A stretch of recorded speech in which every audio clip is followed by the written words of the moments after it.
And let me set out the live feed.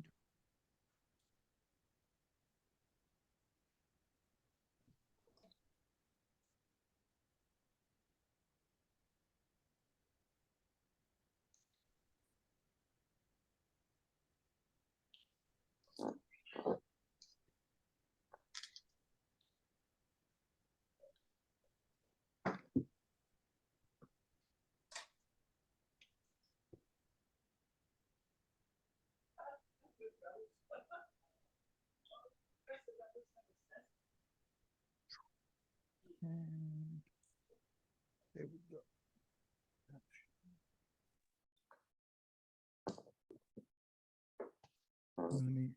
Let me just open. All right. Let me just open the live so I can make sure that I got the chat open. Yeah, for sure. Hey, good to meet you. By the way, I didn't mean to be rude. By the way, y'all was just talking, so I ain't want I'm cool. Ram. All right, man. Good to meet you, bro. Yeah, I'm good. For sure. So y'all in Milwaukee? Well, I'm in Madison too. An hour and a half north from Duncan. Yeah, but yeah. And they're not the same at all. Have you ever played?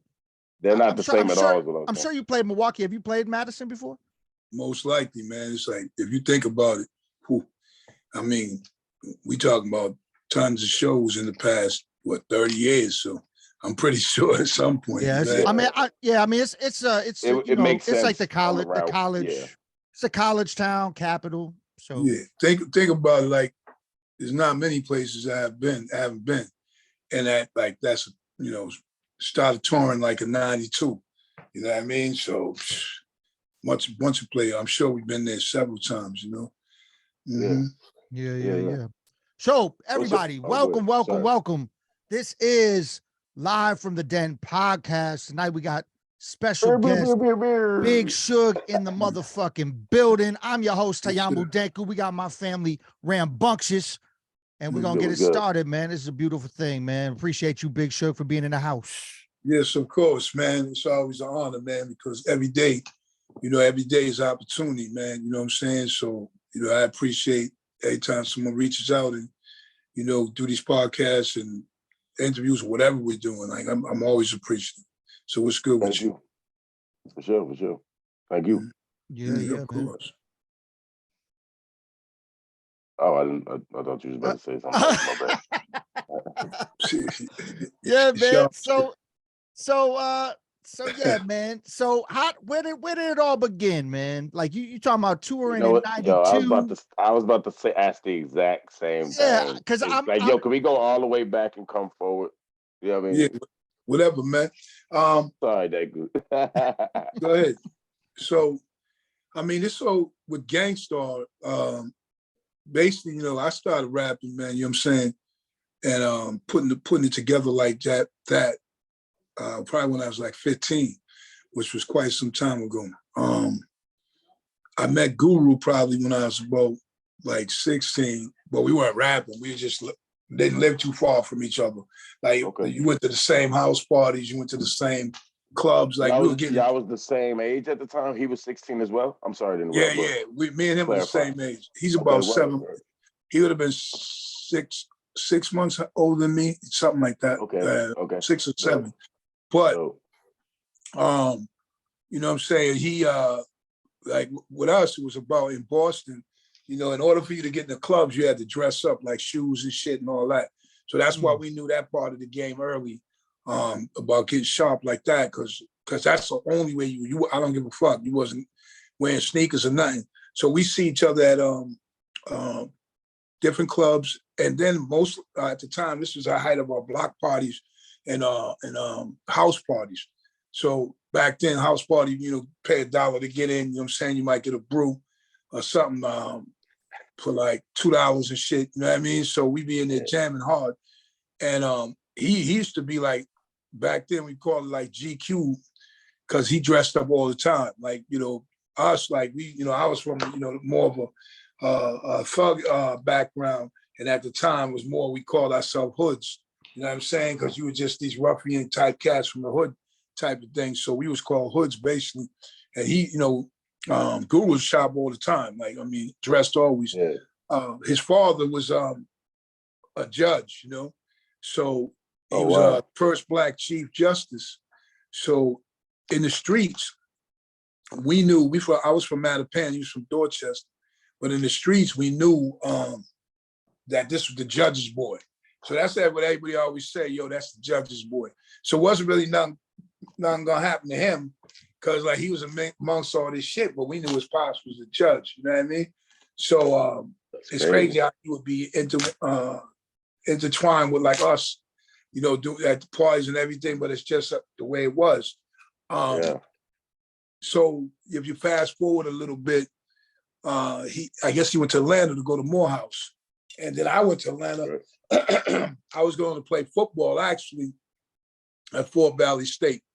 I had just played at Framingham State in Framingham, Massachusetts. But what position? Can I guess? Yeah, you can guess. Defensive end. That was one defensive end. And I mean, right now, right now I'm 270. But back then I probably was maybe about 250, you know, and I came off the edge. They call it edge rusher now, but I was just DN and played linebacker. Okay, you know, I was gonna say linebacker next section. Yeah, that was I flipped back and forth. Like today, my shout out to my nephew plays the edge now. My nephew's he plays for Michigan. Nice. Yeah, shout out to TJ guy, my nephew. Yeah, I was gonna say feel free to shout him out. Yeah. And my son plays O-line. TJ's about 6'4", 250. My son's about 6'5", 300. He plays O-line. So these dudes balling now. But when I was, you know what I'm saying, and he's at Southern Connecticut State University. So they doing their thing, man. But so, you know, I played ball. I went down there. I was going to go to Fort Valley State. So when I first got up there, my sister was there, my mother. I was about 19. I bounced around for a minute, and then I ended up having my own spot. And I worked in Lenox Mall. But at the time, I was scrambling, you know, trees, you know what I'm saying? So I connected with somebody that was actually from Boston, man, and I got like pounds of weight. So I'm like, yo, you know, I'm 19. I got my crib out there. You know, I got a couple of pounds steady, you know, and I'm flipping them. Back then, it was like, you know, break it down. The dude selling people selling $10 bags for me. I'm flipping 50s and shit like that. And so I got somebody at the time. I got somebody at Morehouse. Good old days. Lisa, man, wherever you are, Lisa's. I had someone there. I had someone at Morris Brown, Morehouse. Not Spellman. These are people flipping. These are people flipping. Yeah. So they was like, you know what I'm saying. So, and then I'm just hanging on the scene. I was hanging with my man. I was hanging with my man Chuck and my man Dwight at the time. They were from Boston, but these dudes was, you know, they was more like kind of nerdy, so to speak, whatever. They wasn't really from my ilk, but like they knew me from around the way, being, you know, rah and that dude, you know. And so I hung with them because they was Boston cats, you know. And then one day, and we cool, we all grown now, whatever. But one day I came on campus and dudes were looking sad as hell. You know what I mean? And I was like, yo, what's wrong? And this dude Chuck told me, yo, if you don't tell him, I'm gonna tell him. You know what I'm saying? And I was like, tell me what? You know, and he was like, yo, the football dudes took my man's sneakers. He had got some new joints and they took his sneakers. So come where I'm from and who I am. So I go over to the football house. You know what I'm saying? At the time, man, of course, I'm a football nigga too, but I'm from, you know, where I'm from, these dudes are all country. I go up to So for the listeners, some people might not understand, like, when you say the football house, you mean like back in the day, like people would have certain houses for football, different frats, different athletics would have their own house. I don't know how it is now. I'm not sure if it's like that now. I think there's more inclusion or whatever, more freedom. But that's how it would be. Everybody would live together. Yeah, so you going straight to the football house, like. And so I go to the football house. I probably don't got no shirt on or nothing because, you know, I'm diesel like these cats too. It is what it is. I bang on the door and dudes, big Herschel Walker looking motherfuckers, everybody, you know, we called them Bammers back then. You know what I mean? And I'm like, yo, first of all, you Bama ass niggas, man, better give me my man sneakers, or I'm gonna start stabbing shit up. I said some crazy shit. And so at the time, you could verbalize shit, and they was kind of more shook of that, even than because they considered us as being like from New York or whatever, and they thought it was wild, where they was more country at the time. So you were more proper and all that bullshit. Yeah. Right. So the dude came with the sneakers, and like this was like they were all them Qs and shit. You know what I mean? Q Dog, they play, you know. Yeah. And they came with the sneakers, and they came with the sneakers, and I gave them to my mans, and I told him, like, after that I was disappointed because I didn't hang with suckers, like, you know. So I said, yo, I'm good on y'all. You know what I mean? So I stopped hanging with him that day. So I went to this spot, and then this girl named Lisa was like, yo, we got this homeboy, Keith. He's from Boston. I'm laughing because you got names and everything. I'm like, this is wild. Oh yeah, I was, you know, yo, can you excuse me 1 second, man? I'm sorry. Oh, you good, man? Yeah, I got, you know, 1 second, man. Sorry, man, on some live shit. Oh, you straight? You straight? I was supposed to be getting some assistance. Yo, you straight? We might need a break anyway, yo. Yo, hold on 1 second, man. They're like, wait a minute, what? Yeah, we're live, like, you know. It's good now. You know, I kept like clapping my. We're live though. Man. All right, sorry, man. You straight? Nah, man, I had to tighten something up, you know. But so we're at the point where Lisa tells me we got a homeboy from Boston named Keith, which Google's name was Keith Vila. So then so I say, I know Keith because I know him from up the way. So then they have on Wednesday nights, they got this club called the Phoenix. And that was like hip hop back there in Atlanta. Phoenix was the shit too, because we're talking 83 right about now. Phoenix, like 25-cent drinks, right? You be on the dance floor, right?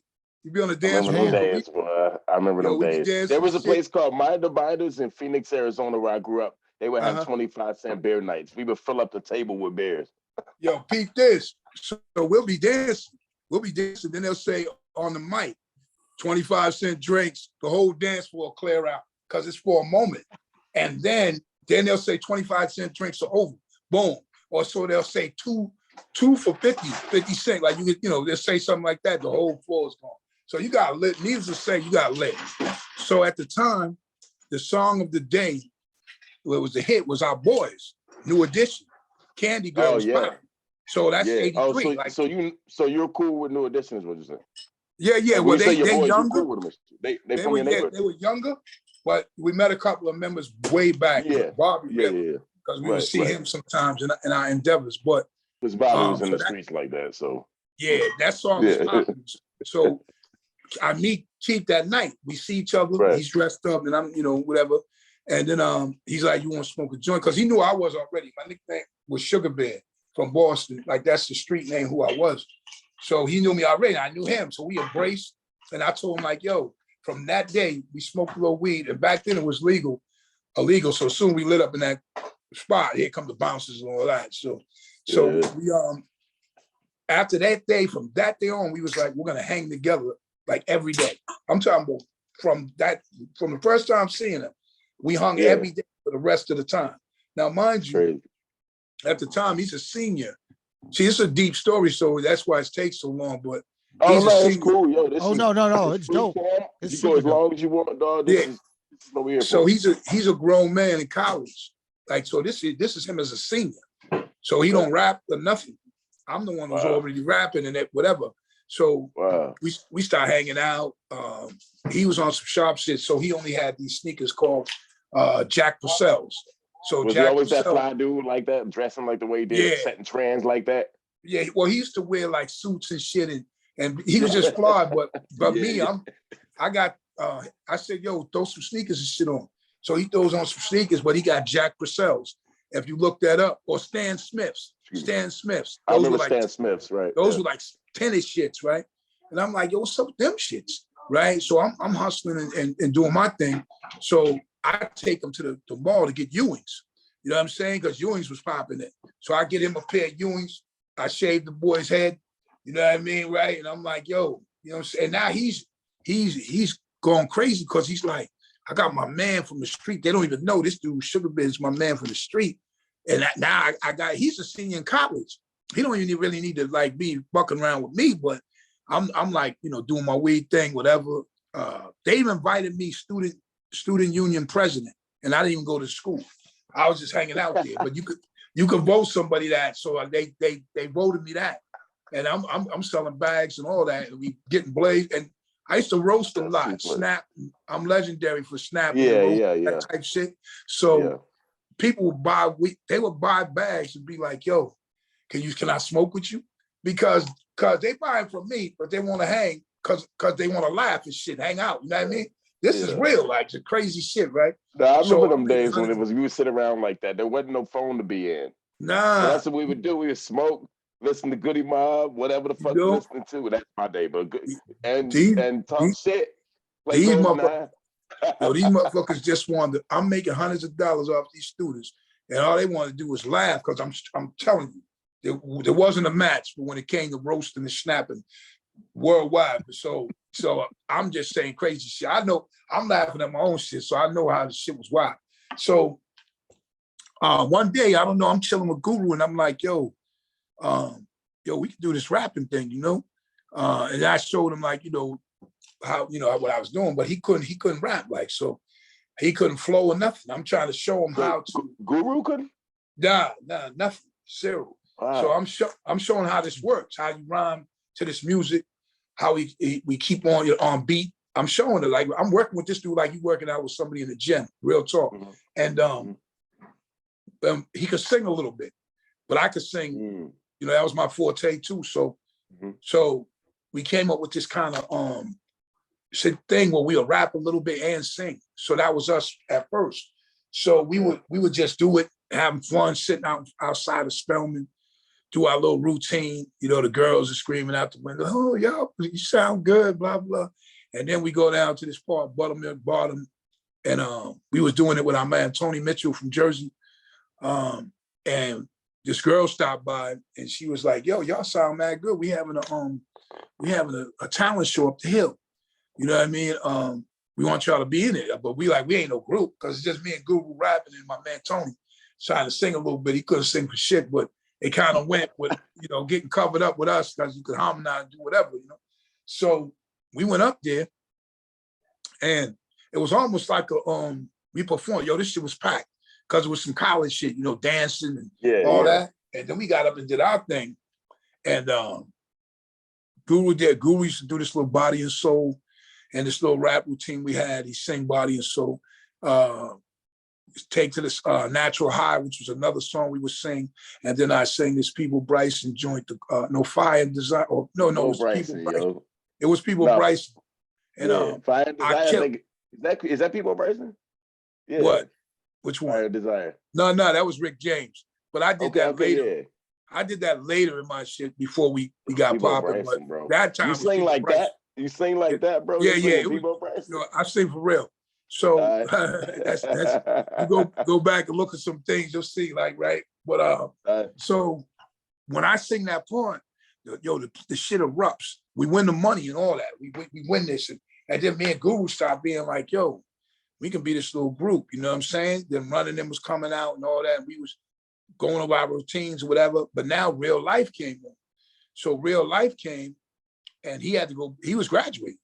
So he graduated and went back to Boston, and I'm still out in Atlanta, you know, doing the 1-2 and working and doing whatever and figuring out what my movies, because I didn't end up going to school because I needed some more credits, and like Real Life set in. So I was like, yo, you know, I got to do what I got to do.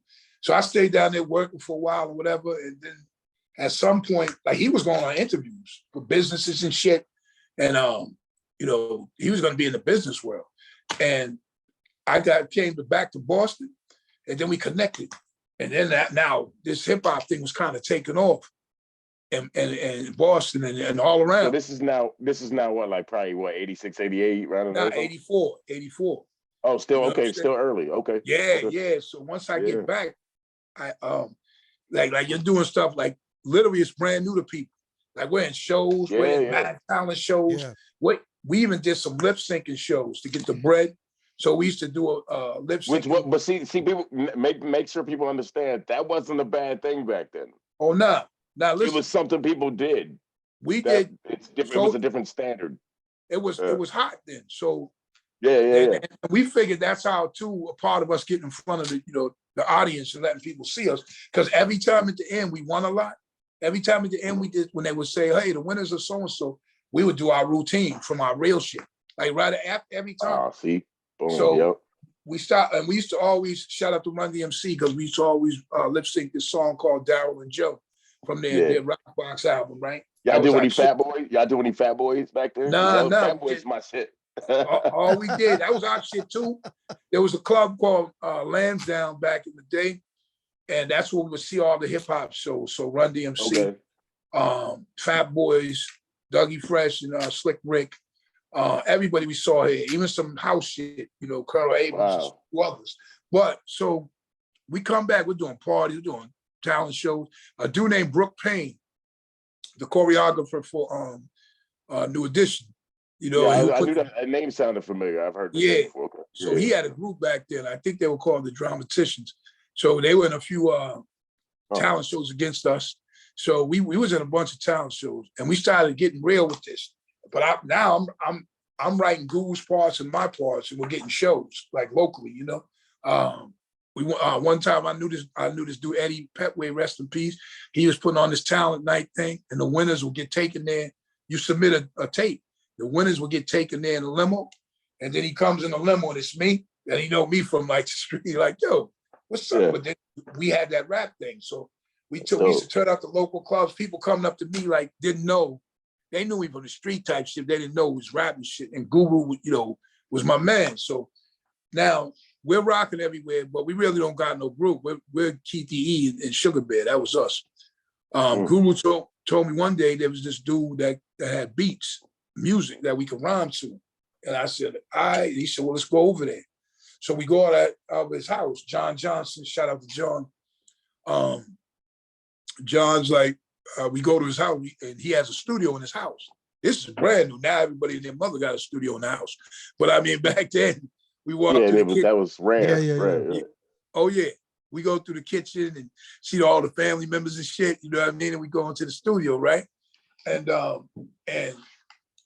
he said, so what's y'all group's name? I love those days, yo. I just got to stop. I was like, I love them days when you would just go to somebody's house and they got all the shit.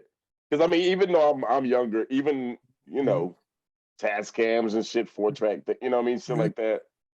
Yes.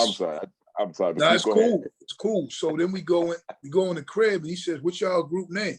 We said, group's name. We don't got no, hold up. He said, y'all got to have a name. So me and Guru went outside of his house and sat on this wall across the street with a paper and a pen. I think he might have gave us the paper and the pen. So now we're like, damn, so what we going to be called? Let's be the Gangsters. And I said, yeah, but that might be hard for motherfuckers to accept. This is way back then saying, and before NWA and all of that. So it would have been like, you know what I mean? Like we was like, yo, we could have little cap guns and all this other shit, right? And then he was like, nah. So then oh shit, like, that's actually fire. That's a dope idea though. Oh yeah, it was crazy back because that was early. Because I'm street all the way. So he's on the educated side. Like we both educated, but I'm street for real. So then I said, what about gang? Like the name GANGSTAR, gang. And he says, yo, this is dude I know. His name is GANGSTAR T. And I'm like, the way I am, I'm like, fuck that dude. That shit ain't like, who is he? I slap the shit out of him. That's how my mentality was. But I said, we GANGSTAR. And he said, we'll just be 2 R's. And I said, okay. So then we was GANGSTAR. Then I see T because I knew him too. And he like, whatever he was calling himself, he thought he was Prince and shit. So he was like, he thought he was the next coming of Prince. So he didn't give a fuck about whatever was thought to be said. But I know I said GANGSTAR. And so I said, cool, we write it down. Then we go back to the crib and say, yo, we're GANGSTAR. So now we start recording. It's like what was that first song? That's the deal, and it's for real. It was kind of Run DMC-ish, right? But that was our joint. And we entered it in Unity. That's the deal, and it's for real. Was our first tracks ever. We entered one in this competition and came in second place to this R&B chick. That's because it was brand new. Like years later, we probably would have won that, but we came in second. Did she go to any kind of fame or any? Of course not. Of course not. Yeah. See, at that time, everybody used to think I was wondering that. It was a fad, you know what I mean? And on top of that, they thought, like me and Guru were older. You know what I'm saying? As our age is right now, so you might find me to be older than a lot of the old school cats we like Karis One and Big Daddy Kane or those dudes. Like, you know what I'm saying? You're older than them because we were older. Them dudes were teenagers when they came out. We were already early 30s, me, late 20s, him, like, you know what I mean? So, and them dudes teenagers. So a lot of people don't know that. They would assume that we was, young or whatever. But so now, we got this, we're GANGSTAR. We got a couple of tracks on our belt. We're still doing little shows. But now we need a sign, a symbol. So I says, let's do a chain and a star. And Guru says, yeah. So he's an artist. So he draws this, right? And then I'm like, yo, I'm the one saying, yo, now do that right here. Like, draw that. Okay, that's cool. Oh, how about this? Okay, cool. That's really how our shit came. And then when I seen it, that he had it right, I was like, okay, that's us. So then we started trying to learn, little graffiti. You know what I mean? He was more artistic. I would just sign my little name on the end on it after I would tag it afterwards, and he would tag Keith E. I tag Sugar Bear, and we are actually my signature is probably my autograph is probably still the same as that. So we what it meant was the chain resembled that was a representation of me being from the gangs type shit. I had my little gang, Matter Pen Connection, Murder Pen Connection, as we was called. And then the star was for Guru being a star pupil. Like he was, Rhodes Scholar type dude, whatever. That's actually what that meant. Like he went on to say some other shit that wasn't what it was when I was in jail. Like he was saying whatever. When I came back, the reality was the reality. You know what I mean? So that's what the GANGSTAR meant. It represented me and him. When you see that, that's something that Suge created and visual, and he wrote it out to make it like that. And the meaning was straight me. That's why I think he probably wanted to change it a little bit when he was when we separated, because he knew like I did that. He used a couple of songs that I did, but it was no malice or nothing. It was just it was what it was. And now we went to Atlanta. We went back to Atlanta. Now we grown men. We got a little bread. We're gonna go out there. We actually wanted to meet Larry Blackman from the group Cameo, right? Because we wanted to be dudes that was gonna sing and rap. You know what I mean? We thought he might be able to help us with Atlanta. Right. That's not a bad idea. Actually, we got out there, man. We got a crib, car. Guru burnt down the crib. We're living in this crib, and I remember taking a bath, and I'm looking. We had this shit was old school as fuck because you had to light up the heater with a paper and a fire. Yeah, I remember that. Yo, he would light this shit up. So we got our own crib down there. We dope because we like, yeah, we got a crib. So I'm in the bathroom, and I see smoke coming out of the cracks of this building. Of the bathroom. I see. He said he knocks on the door and he says, "Yo." I said, "Man, what the fuck out of here? I'm chilling." Smoking a joint at the time, taking a bath, on some shit, and he's knocking. I said, "What's up?" And I see the smoke. He said, "Yo, this house is on fire." I said, "What?" So then I get out and I see the shit. It's smoking from everywhere. And I'm like, damn. So holy shit. Crazy as shit too. So we're getting our shit out of there fast. But then he says, "Yo, wait a minute." Then he's blasting me with water, right? And this is cold out. And I scream on him because I'm like, yo, he said, "You got to wet yourself down, but you do that for flames, not while I was still smoking." So in the midst of this shit, I'm yelling like, "Yo, what the fuck's wrong with you?" And I'm all wet up. And so the people downstairs was old. So the house was in full blaze. I felt bad, but I went and saved them, brought them out. And then me and Google was out front, was on the news. They talking to me and shit. I got on probably like long johns or something, all wet and cold. But I'm sorry for laughing, but goddamn. Nah, this shit was real. The crib burned down, and we watched it. It was on the news. I was like, damn, this is fucked up. So after that, we in the streets. We got some bread. We went and bought a pound of weed. So we got a car. We got some weed. And we got some money. You know. So we're eating like crazy. We go with his ex-roommate school. His roommate from college. We go to his house, and you know, he's like, yo, y'all can chill for a couple of days. And we was like, yo, all right. So we go in there, and like I'm telling you, my whole mission was sunning motherfuckers. Like, so I'm in there. He's like, yo, a few days ago, by what y'all gonna do? I said, man, we cool, man. We here.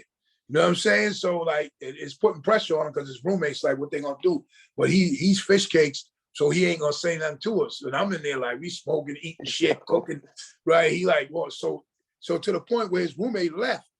His roommate left the crib. And then Bill left too, you know what I mean? So now that me and Guru was on the move and we got this other little spot, but eventually money ran out and shit ran out and we had to go back to Boston. We was wild, man.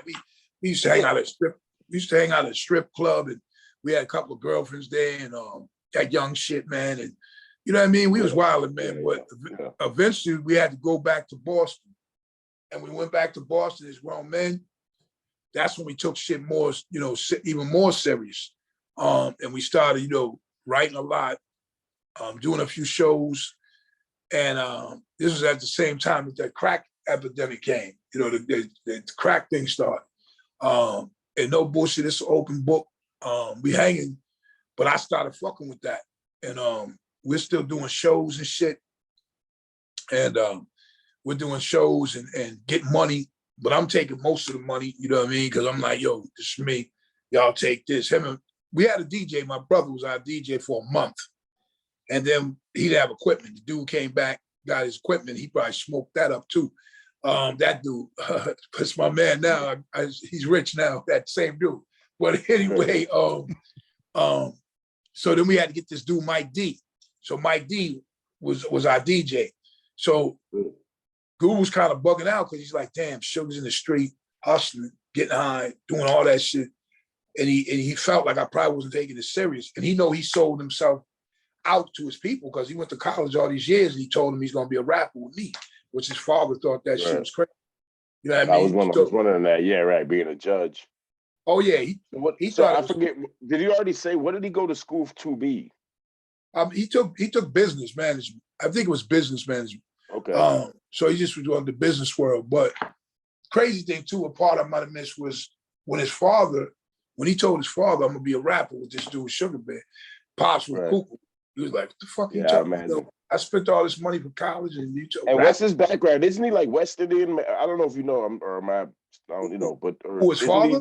Yeah, no, his background. Yeah, Guru's background. Nah, that's just somebody saying that. Nah, it's Pops. Okay, I just heard that before. Educated Southern people, like from down, I forget where he's actually from, but he's very, you know, educated.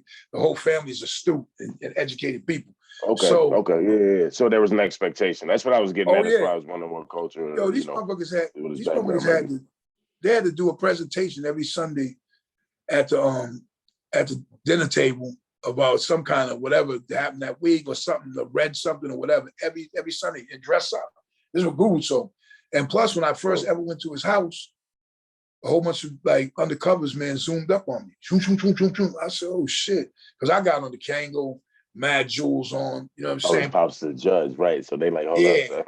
I'm walking up to the door. I got on the Pumas, the fat laces, the jewels, right? You said, wait. You said the Pumas, the fat laces, you know, the case and the case Swiss. No, I just had on the Pumas and I had on the Azor. I said a whole line. I'm just yeah. So I'm on the Pumas.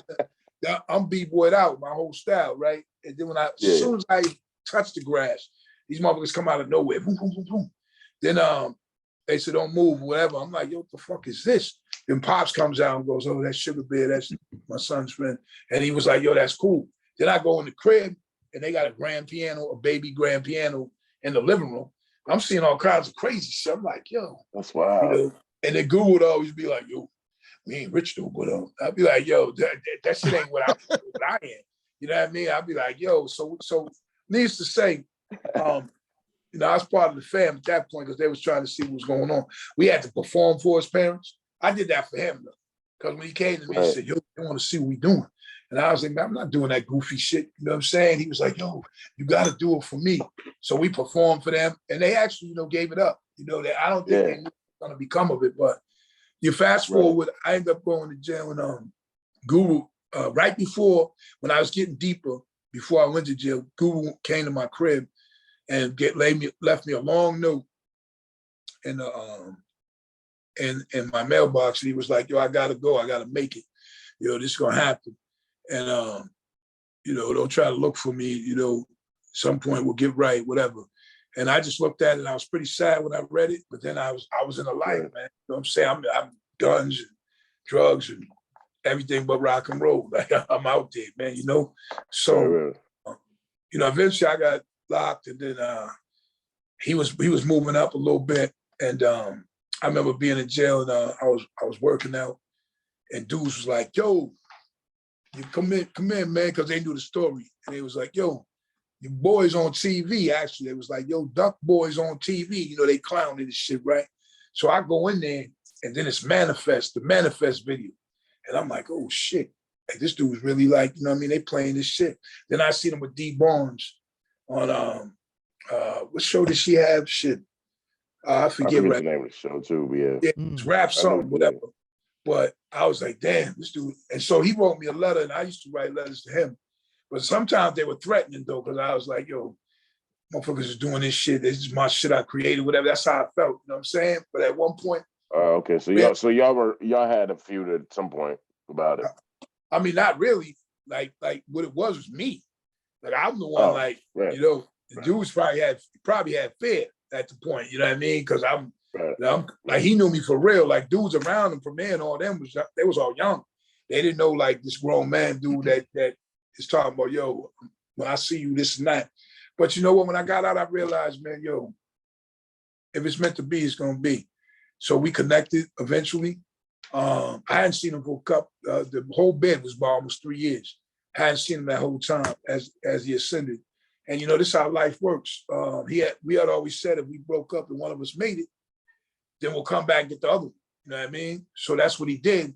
And then I came in enough time for Ascension, like 90, end of 91 or something, beginning of 92, we went on the EPMD tour. That was my first tour ever. I only went to Guru's house for the weekend, but he was like, yo, you gotta go on this tour to see what it's like. So me and my 3 outfits and 3 pairs of drawers and shirts, right? And not make no bread. We go on this motherfucker tour all over the place. So that's how I was cool with Redman, because he had just came out. K Solo was on that tour. Das Effects had just came out.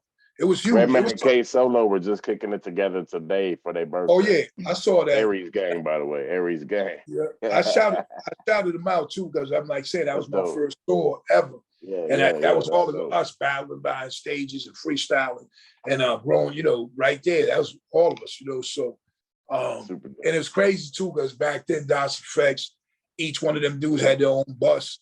EPFD, them dudes had their own bus apiece. Redman and them was on another bus. That shit was crazy. Like, you know, it's crazy. It's crazy how it used to be. Like, because I just remember that just made me think of real quick. I remember I was talking to Prince Poe, it was probably some years ago now, but Prince Poe was talking to me about how he wanted me to book a tour for me and him at some point. And I was like, well, what are you trying to get? And he had told me, and I was like, well, man, it's kind of crazy in the Midwest. Like, they're Midwest motherfuckers now, they don't try to really give you no kind of money. Yeah, they ain't fucking with you. And he was telling me how back in the day, like when Organized was touring, they would get like, you know, thousands. Of course. You know, here's the biggest adjustment what people that didn't really make. So when I first went on tour, we wasn't getting no bread. We was just getting per diems and hustling. I'm out there hustling, doing no bullshit, let it be known. Like, I'm getting money, You know, I'm still a hustler first. So, you know, then when I started becoming my name, then it was like I still was scalping because shows would be sold out. And I'd be like, yo, motherfuckers want to get in? You know what I mean? All around the world. Yeah. Then they'd be like, but Big Shug, your name is Big Shug. I said, yo, that should say GANGSTAR. You know what I mean? I'm with the crew. Like you want to get in? So then they give me whatever. I mean, tons of bread, like, you know, for a long time. And then I always found that the bouncers over here in America or it's overseas, even when they couldn't speak English, they had that. They always thought I was one of them. All the bouncers felt like I was one of them, no matter where I went, from the tunnel to whatever. I was getting love all the time. So I would go to them and just in some language and be like, listen, they don't even speak English. I'm like, listen, I'm about to bring motherfuckers, you know what I'm saying? I'm showing them this way. And then they say, oh, they just shaking their heads. I'm bringing people in all night. Like shit's already capped. You know what I mean? To capacity. So, you know, I was hustling, but when I started making the bread, then so be it. You know, then you get them G's. But when this thing stopped, it slowed up. Some cats still had that mentality where they thought it was still like that. And then you playing yourself because I mean, you know, stuff just changes, man. And where that is, so you can't be pricing yourself out if you're trying to eat. But it is an adjustment to people because I'm telling you, there might have been a time when I came off a tour, it wasn't even that long, like maybe a couple of weeks or so. And I might have had 30 grand or something. You know what I mean? Like to a point where like you wasn't getting that, you know, after a couple of weeks, like years later, you know what I mean? But at that one point, yo, dude, trust me, easy, like mad times, getting paid in cash and all that. Like, so it's like no paper trail or nothing. I'm getting that. You see what I'm saying? So when I came home, it was Christmas all the time.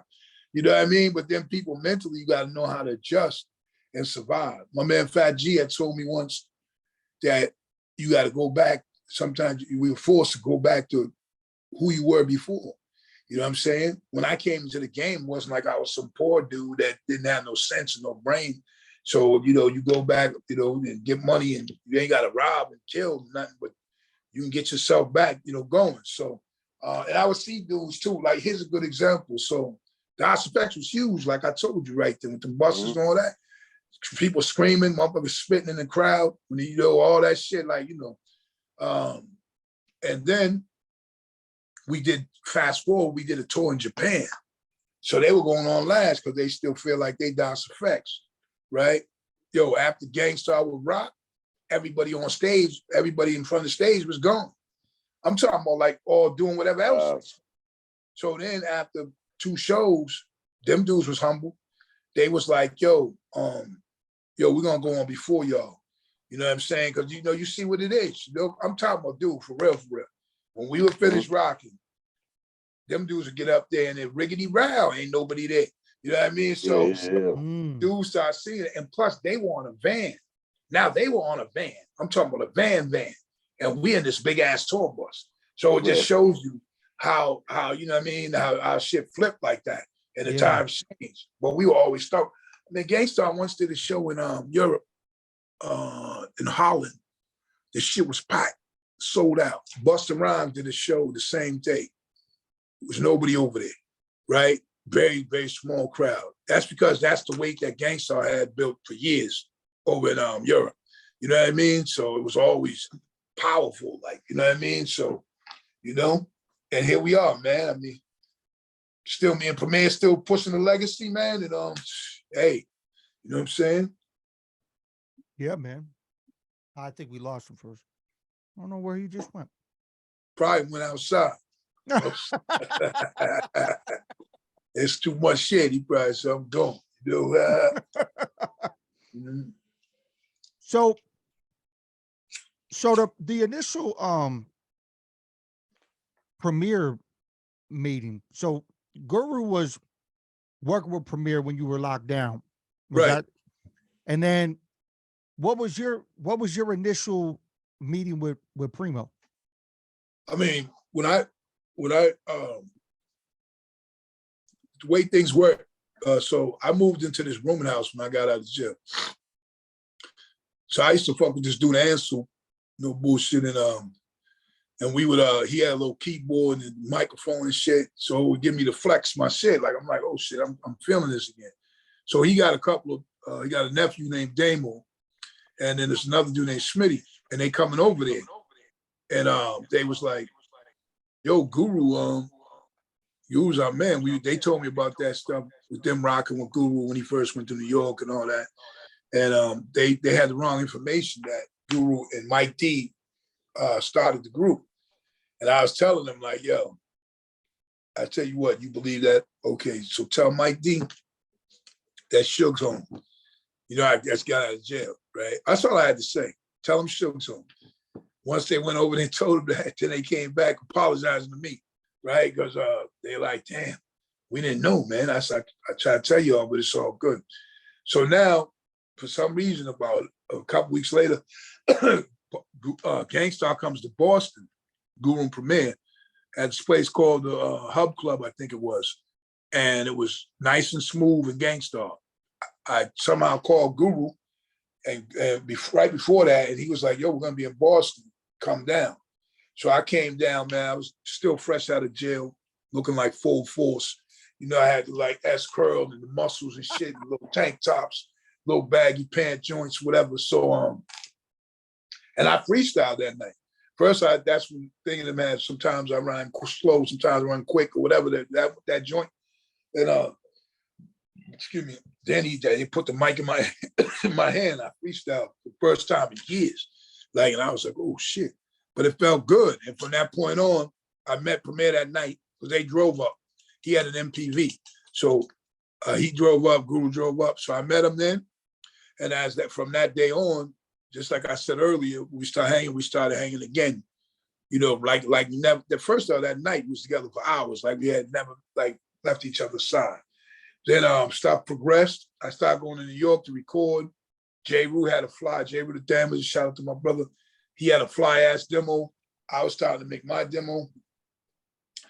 We came up with the click, GANGSTAR Foundation. Then that was J. Rue, Group Home, and Big Shug. And we brought it to Preem. And that's how he did come clean for J. Rue, being he was the most ready.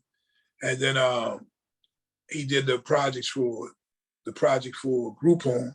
And then mine was years later because so much shit happened in that time. But that's when we started rocking. Militia and all that shit. We was here, GANGSTAR Foundation, boom, move on, you know what I mean? But then Preem was my man. So, you know, then we started hanging, me and him actually started hanging more than me and Guru. And that's when I did my first song, Treat You Better, which was a singing song back in the day. And he did the music. And from that point on, me and him became like on some tight shit.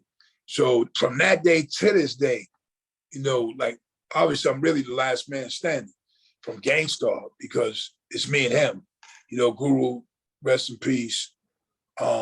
J. Rule's in Europe, and you know, he kind of left the crew a while ago, but we all cool.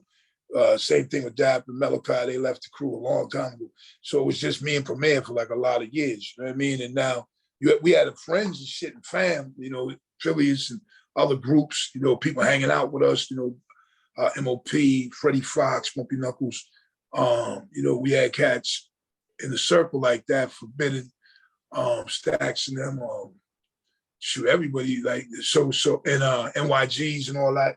So we was all peoples hanging, but GANGSTAR Foundation it's crazy because I started the group and Premier, you know, brought it to the heights even more, whatever. And here we are today, you know, as you know, continuing the legacy, you know, and I've become part of the GANGSTAR side, business-wise too. So it's just family shit, man. Shout out to KC too, Guru's son, because you know, everybody's making a lot happen, man. I appreciate all those people, man. You know. Word up. That's what's up. Hey, I have to use the bathroom, so give me 1 second, please. Yeah, do what you got to do. Go on. My somehow I got kicked off a minute ago. I didn't want to interrupt you, but I don't know what happened. But I'll be right back. I'm gonna use the bathroom. Y'all keep going. Yeah, all right. So,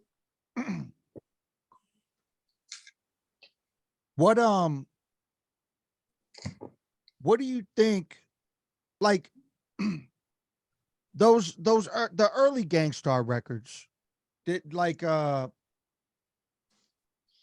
when you heard them, did you want to be on those joints? Like did it matter to you that like you know, that him and Primo were doing that shit, and like, you know what I'm saying? Like, yeah, of course I wanted to be a part because it's what it was. But see, first of all, I had to get out of jail. You know what I mean? I had to get out the joint. And then I gotta, you know, get myself right in society. You know what I mean? So crazy thing about it is we reconnected, and I got right there, right when Daily Operation was popping. Is like basically from that point on out. That's why Hard to Earn was the first album I was on. But I was around on Daily Operation because that was closed out. And I think Guru was adjusting too by having me back. But it was at the Ascension, so we did so much. And Jazzmatazz Records, it was just me and Guru. The crew wasn't involved in none of that. Me, him, and the greats, Lonnie Liston Smith, Roy Ayers, Bernard Purdy, you know what I'm saying? Reuben Wilson, Lonnie Liston Smith, yeah. So we were all, it was just me and him and them, and just me and him for the most part on Jazzmatazz, the first three, I believe it was. So once we connected like that, I mean, I came to do what I came to do. Like, I mean, it was meant to be because it happened, you know, and here I am years later still like, you know, working on music and been in some movies and shit and different things, man. So, you know, we got some more stuff coming up. So it's crazy, but, you know, I'm here, you know? Yeah, man. Can you talk about those things you got coming up, or some of them on the DL or? No. So I'm working on an album with Premier. And we're probably about 8 songs deep. Because what happened was we always had crew with entire albums produced by Premier. Group Home, Living Proof joint, J. Rule, 3 joints. But I never had my time because it was moving parts at that time. Different shit was happening. Them breaking up, all this shit happened, you know, came to that point. But now the time is here. So that's what we're doing. We're gonna probably have, I don't know, 12, 14 joints. You know what I'm saying? So you can look for that probably sometime this year, because we're moving on that. We're moving. Then I did another project with my man, Mr. DL, and that's something that's like in the kick. Because once I finish doing this, then, you know, we'll put that out, and we'll put this out, and, you know, we'll, you know, make them things go run concurrent, so to speak, you know. And I sing, so I also have a soul project that I'm working on. With kind of like some remakes of some classics, you know. So R&B soul classics, man. So, you know, that, and you know, I'm still acting, so I, you know, got some movie shit. We trying to put our movie into perspective and documentary. So it's a lot of shits in the works right now, you know what I mean? So we're moving forward most definitely. That's dope, man. It's crazy you mentioned the R&B soul record, because Ram actually Ram, aren't you working on he's working on a R&B I'm working on an record. R&B album right now. Yeah, I mean, well, I've been mixing R&B songs within some of my hip hop shit too. So I'm kind of doing it like that, where like this Bofide album I got, I think it's 9 tracks. I think 2 of them are straight singing. But it's still the hip hop beats, and it still has kind of it's more of a cadence to it than it is straight R&B. If I, you know what I'm saying? I mean, but that's, you know, but I do have full on R&B songs that I'm working on the album and the whole thing with that. Yeah. So you sing too? Yeah. Okay, yeah. I mean, like that's where the gate came from. Like from the beginning, I was doing that. So that's why so when I went on tour, excuse me, with Jazzmatazz, so when Guru would change, we'd have a little intermission. Okay. So it would be me and the band. That's my favorite shit, that Jazzmatazz shit, by the way. It was crazy, man. Yo, jazz, so yeah. We would do a medley. So Donald Byrd had this song back in the day called Rock Creek Park. So I would do the vocals on this is our intermission. So Bernard Purdy was a drummer for Al Green, James Brown, and the like. So we would pick a song, probably one of the James Brown joints, and do that. Roy Ayers had Everybody Loves the Sunshine. So I vocalized that. So this is what we be doing. And then that's when they knew too, like, oh, this dude sing, you know? So one of the illest things for me was, it's been a few times, man, where people, I probably felt I was going to come out like that a long time ago, but I remember doing jazz with Taz, and if you come see us live, I'll be singing some shit, you know?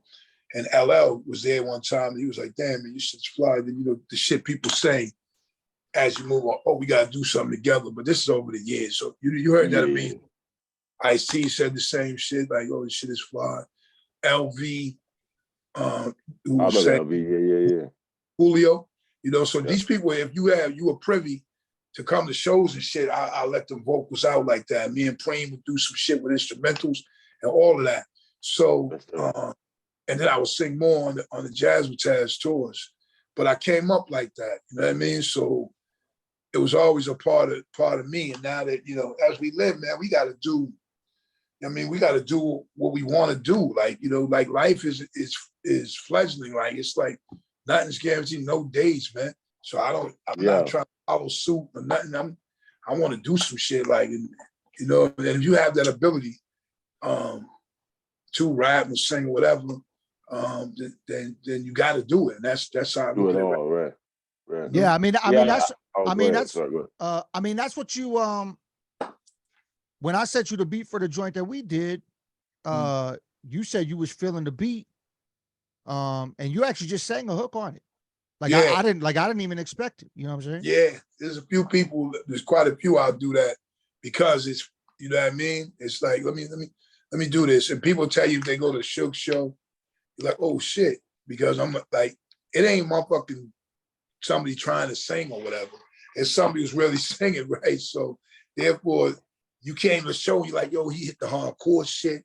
He did the militia and whatever, and then he did this singing thing. And then a lot of times I'll close the show with a acapella of this gospel type song. So, you know, and I've done that for years, man. You know, so people that would come. I remember in the beginning when I would do on some hooks, people would be like, people want to know if that is really you. I'm glad you showed them tonight. Like they have a little accent, whatever. Because, like, you know, let the music play. I mean, play. I've had people say that about me too, because they didn't know I sang it. I'm same shit. You and know, I also do acapellas in shows to open up more so than end, though. But yeah, right. Go ahead. I'm sorry. Go ahead, though. Nah, it's cool because I would sing hooks.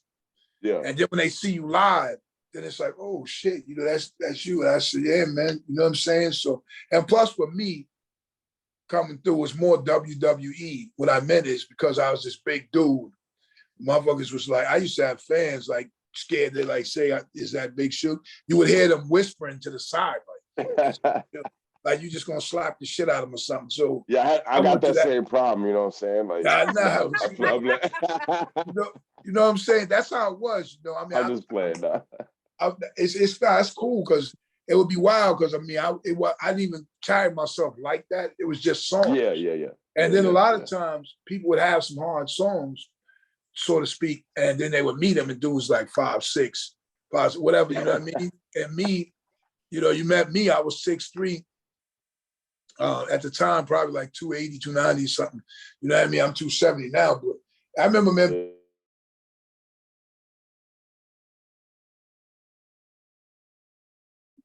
Oh no.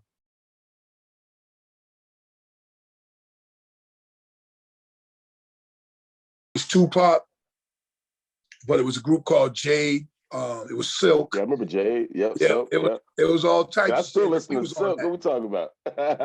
You know what I mean? So we was all on this, like we was on R&B shit like that.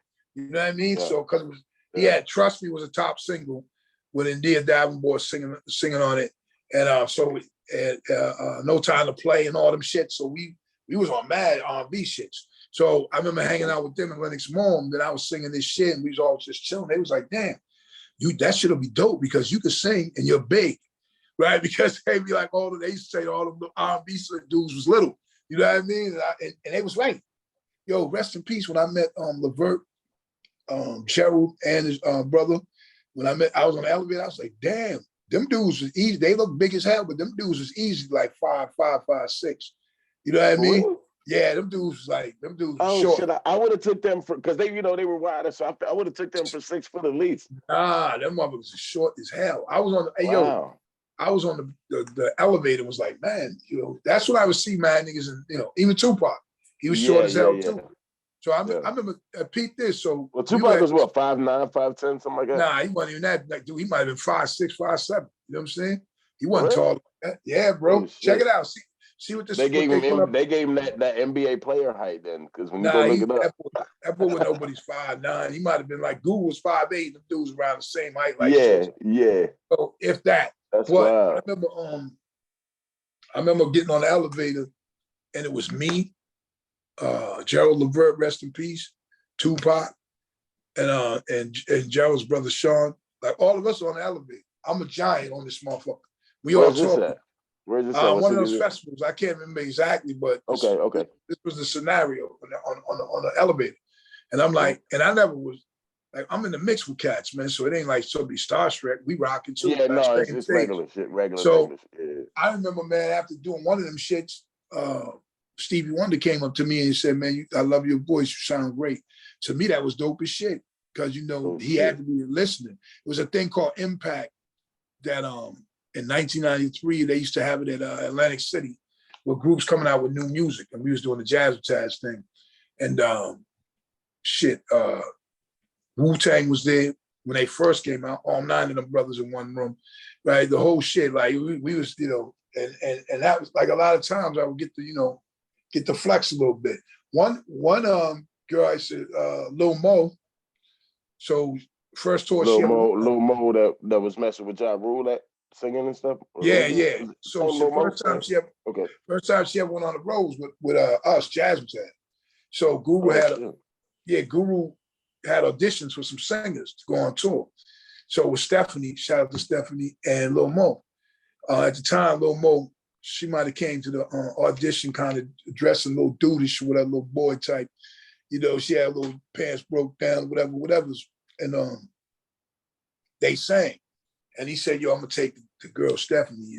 I said, listen, that little chick sang way better than her. No offense to you, Steph, whatever, but I said, nah, you gotta have the little one. And he was like, I think he thought because maybe how she was dressed and whatever, you know. She didn't have the appearance and the swagger and all that, right. So listen, her voice was crazy. Like, I mean, she can sing her ass off too. You see what she went on to do, but I was like, yo, you gotta have her. So he hires both of them. Now when we're doing the shows, me and her like kind of got cool.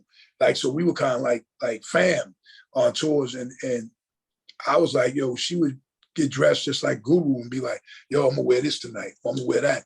And I'd be like, yo, it's dope. And I would tell them, because they be making jokes to them, but yo, Shug's hanging with the little dude or whatever. And then I said, dude, okay, watch tonight, we do the show. And then when she came out, the mother was like, all them old dudes in the group and everything. I said, I told you, man. Then she would be singing and doing her thing. And you know, you see what she went on to do.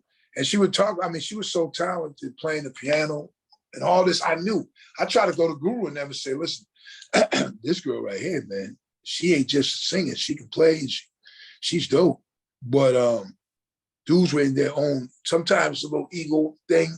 And then plus he was drinking all the time, so I don't think he really could focus on that. It wasn't as easy to break a female artist in that way like that at the time. Let me tell you. Except on a hook. Right. Let me tell you, once she left us, there, wow, she went to Missy, and her shit was like kaboom. So I mean, if dudes just signed her to anything at that point, it would have been different. Yeah, you know, she went on the road. You know, shout out to the Queen Lil Mo, that's my people's, and she went on to do those things, and still great today. She's probably becoming the Patti LaBelle of the generation, because you'll still hear that great voice 10, 20 years from now, man. You know, so yeah, most definitely, man, she's dope. For sure. Yeah, man. Speaking on tours real quick, can you just think of a random crazy tour story? Like something that just comes off the top, like one of the craziest tour stories. Okay, so one time we was doing this show in Marseille, France. So we're doing the show, it's packed. Got mad African brothers in the front. They seem like they high on something, whatever, but we rock it, you know what I'm saying? So they start picking up one of the dudes, and he's bicycling, if y'all know what that is. Like when you're kicking your feet. Explain that, please. Nah. Huh? Nah, what's bicycling? So it's if someone holds the person up and they're doing their feet like bicycle kicking, like if you're riding a bike, but two other people are holding you. So they can do it standing up too. Wait. What's the reason? It's So dancing like they dancing? No, they running these people through the crowd. So they're kicking the shit out of everybody that's in the way. You understand what I'm saying? So these dudes is fucking people up, and we on stage rocking, and we're like, yo, there's about 6 feet. There's about 6 feet from the stage to the crowd where these dudes got it held down. And now they dressing like Cali, like plaid shirts and all that. And they were like on some shit, yo, what set you Clemmy? Like African dudes. So I was like, this is wild at the time. Wait. They're African dudes, but they dressed on some West Coast gangsters. Yeah, that's probably who they was following, like, as fans. So they try to really be on that. And then shit. So one dude trying to climb on stage during the show. So my man Dave cracked him. Then all of a sudden, the show's over. Somebody has broken the bus and stole all the gear underneath and the bread, like some bread and all that crazy shit, like some G's and stuff. So after that happened, then we just started setting it with them. Like, so they was fighting for real. Like we was brawling, right? In France. I was getting mine for sure, J. Rule. And then the cops came. We was in Marseille, France. Yo, they try to fight cops. So now it's the cops and us fighting motherfuckers. You know what I'm saying? They with us. Like we fight motherfuckers for real. That's how broad it was. And in the end, we kind of chased everybody the fuck out of there, and then we dapped it up with the cops. The motherfuckers want to take pictures with us and shit, because we the entertainers, and then that was that. But this shit was so wild because wait. The funniest part of that is that we dapped it up with the cops. No question. Yo, dude, we were seriously cracking motherfuckers together because they was cracking cops too. They didn't give a fuck. Them dudes, like, they was on some shit. You know what I mean? There was some wildness, man, like all the time, man. Like it's so many stories, but that shit right there, you never forgot it, because it was like, when I say you beefing, it ain't playing around. Like, you fighting for real. You know what I mean? Like, you know what I'm saying? I mean, and we, that might be the wildest story we've had on any podcast we've done, Danku. Yeah, that's crazy. I mean, Marseille, France, fighting African West Coast gangsters. I think they are, Right. What's set you play? That are bicycle kicking the crowd out the way. But a bicycle kicking the crowd, kicking the shit out. And you and the cops on the same team. That's what I'm saying. Shit I've heard in my life. Yo, dog, it was the wildest. And I mean, all these years later, y'all never forgot. I mean, I got a whole bunch of stories, but that one, was crazy ass, stupid shits. Like, you know what I mean? Where, another quick one, real quick. We was on a tour with Rage Against the Machine. That was a big ass rock group at the time. So we were selling out Roca climber speakers and shit like that. Yeah, and we were selling out coliseums. Like them wherever the NBA motherfuckers played at, that's where we were putting our shows. Like shit was, and they were packed. What year is this? Because they had a moment when they were on TV and everything huge. Dog. What year is this about? I can't maybe let me see. But they were on top. Yeah, maybe about 15 years ago. 15, okay. No, excuse me, not 15. I'm sorry, 25 years ago. That makes yeah. So and we opened it up. It's crazy. This tour's wild. So one day somebody jumped from the upper deck in Sock Spring. You know what I'm saying? Like, so then we just hear some rumbling because we backstage. Then after we hear that, we run out and see what was trying to take place. And then everybody commenced to beating down whatever obstacle was around, right? So it was kind of wild, you know what I mean? But that was wild too, because like we had our what does that mean? What is beating down every obstacle that was around? Like, y'all just started swinging? I mean, actually, they were swinging so much, I didn't even have to partake. I just, like, dudes was just, man, but we was all there, man. It was like me, Bumpy, everybody was there. So actually, I might have seen 1 or 2 feet sticking out. I remember one dude was a bouncer with somebody else who was cool with us, but he caught one of them shots, and then his ass was like dazed and dropped to his knees. He was bigger than me, like, so. It was wild, man. But dude jumped from, you don't even know where he came from. Listen, man, they had mosh pits that if you walked into them shits, you was gonna be missing teeth. Yeah. Or you was gonna get, I don't care who you was. Like you come in there like this here and catch one of them kicks from the side. Wow. I mean, you can't see what it is, so you want to air out whoever's next. So I wouldn't even fuck with them mosh pits. I went in a couple, me and Bumpy, man, my mans. We went in a couple of pits. I've been in a couple mosh pits before, yeah. Yo, I mean, we went in throwing joints though. We knew, right? One time we was in this one and we was flying cats because they was like trying to wild out. We was like, yo, they didn't know we young like that too, and oomph, and just me and him. Just like, let's go. Me and Bumpy would walk right into that shit and be like, okay. And you wait for them to bump you up though. Now, don't give those shots to the grill. But if you get bumped in your body a couple of good times, then it's on. You know what I mean? Then we, you know. But yeah, man, shit. Yeah, I got to get ready to rock too. You know what I'm saying? I got to make moves, man. We good. Anything else y'all want to ask? Whatever. Nah, man, it's been a little over an hour, I think, man. We appreciate you, man. This is you fucking unloaded the man. It's so of stories on this. This is great, man.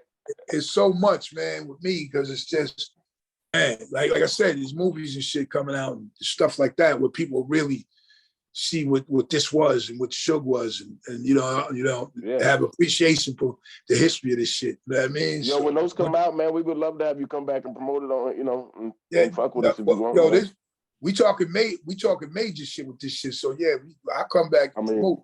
But you already know. You're gonna be like, oh, okay. Love it. You know, and after that, it's on and popping because it's like, you know what I mean? And as you know, I've been, if you don't know, I've been in several movies as a principal actor, speaking, you know? So I didn't know that personally, no. Yeah. I've been in The Town with Ben Affleck. Shit. Yeah. That movie's I've been in Black Mass, the Whitey Bulger story starring Johnny Depp. I love that movie. I remember you in that movie. And I think I remember you from The Town. What'd you do? Yeah. Wait a minute. In The Town, you was part of a crew that was... No, I was a drug dealer. I was a drug dealer in that movie. They came to my crib. It was actually in the extended version, but you've seen that more, especially if you did on demand. Yeah, I've seen all of that. Yeah, all right. I'm gonna have to go back and watch it. Those movies are great anyway, so why not anyway, right? Like, I'm also in a movie called The Heat with Sandra Bullock and Melissa McCarthy. Love that movie too. Yeah, I don't know if I've seen that one. Is that so? No, that movie's hilarious. Right? I think I've seen it, but I'm not sure. Is that where they put detectives together or some shit? Yes, that's the one. Yes. Yeah, if you've seen that movie, it's the beginning because in the beginning, me and dude get busted sitting on the couch. You know what I mean? And then I say some crazy shit like to her. You know, and that starts the whole movie. So that's why people don't really forget that when you tell them. We should can we invite you on our movie podcast someday? Yeah, and man. We do the movies you've been in. We have a movie podcast where we usually do 2 movies. I got a few more. We just hang out and talk about the movies that we watched that week. But that'd be dope to do the movies you're in and we talk about the shit. I got a few more too. Like, you know who Larry David is? Of course. So Larry David, I'm in his movie called Clear History, and I play a smart aleck bouncer in that movie. I haven't seen that one. I'm in Spencer Confidential with Mark Wahlberg. You know, it's quite a few, man. And I still be reading for shit, so you know, you never know. Oh man, I'm sleeping, man. I ain't know none of that. Okay, my bad. Oh yeah, we should have done our research. I should, you know. And you know the crazy thing about it is, they don't even really be huge parts, but people always remember. So when people know the movie, they see me somewhere, they be like, "Yo, it's visual, right? I see you like mad motherfucker. I'm talking about you would think I was the star, but it's that part. I was like, you know, like in the Black Mass shit. I'm fighting Whitey Bulger, and like motherfuckers fuck me up or whatever with that pipe or something. So yeah. You know, and I tell him to get the fuck out of here. So then I come back later in the police station. So you know what I mean, getting interrogated. So it's like shit that you. First of all, what's your favorite of all those?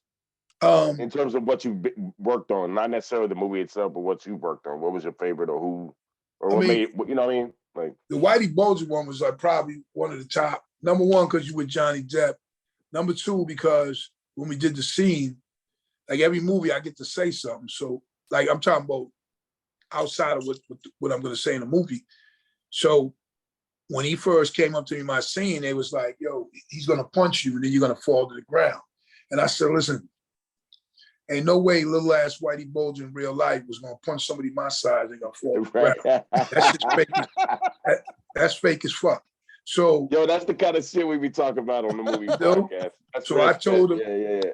I told him like, yo, you got to get something else. They came up with a pipe wrench, and I said, yeah, that's more like it. So he cracks me with that, and then when I fall, then Johnny Depp is in the character. You know what I'm saying? So then he's like, yeah, motherfucker,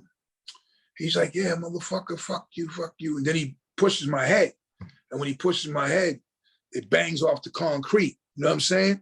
So when it bangs off the concrete, I'm like, yo, the fuck this little dude up. That's how I feel, because I'm like, you didn't have to go that far. I'm talking my shit got banged, like, but I got a hard rock, so I'm sitting there like, then when they said cut, you know, the love was he ran over there and was like, man, you all right with that? Because he knew, like, you could hear that shit, right? And you know, he pushed it. You know, I played it too, because I could have got up, just body slammed him. I don't give a fuck, I'm gonna get paid. So I had a mark here on my forehead, right? So what made it even more dope was the fact that so then you get a stunt fee, like, you know, because it was like sign off on this injury shit. Maybe I could have got more, but right then I got like $25 an hour. You know, on spot. That's crazy. Yeah, because I got injured, like so getting paid without getting that movie, which is good, and then that and all that, and then kicking it with him, it was cool. So, but I had fun on all of them, man. I wait for your little podcast because I got some stories for each one of the movies, like, you know, some deep, like dope ass man. stories, dope. you know? For real, man. Yeah, we'll definitely be in touch. We'll have you back on. Yeah, man. that'll be fun, man. For sure. Well, appreciate you, man. This has been Live from the Den podcast. I'm your host, Tayamu Deku. That's Rambunctious. We had special guests tonight, GANGSTARR's own Big Shug. Yes, sir. Thanks everybody for tuning in, man. Yep. Stay tuned, man. You know what I mean? Hey, listen. Good to meet you, brother. Little plug real quick. Stay tuned for the new project coming out. When you're not watching this podcast, you can watch the Danger Zone podcast. Check me out, man, with my compadres, man, Mr. DL and Chef Tanya the Cool. And just, man, stay tuned, because mad shit coming out the camp. The legacy continues. Oh, also shout out the 25th anniversary Moment of Truth album. We just let go of some merchandise that was, you know, a brief time, limited edition. But shout out to that album. Rest in peace to our brother Guru. Shout out to Premier, KC, Ian Schwartzman, and we move forward, man. Peace. I appreciate y'all. Peace, man. I appreciate you. Thank you, man. Yeah. All right.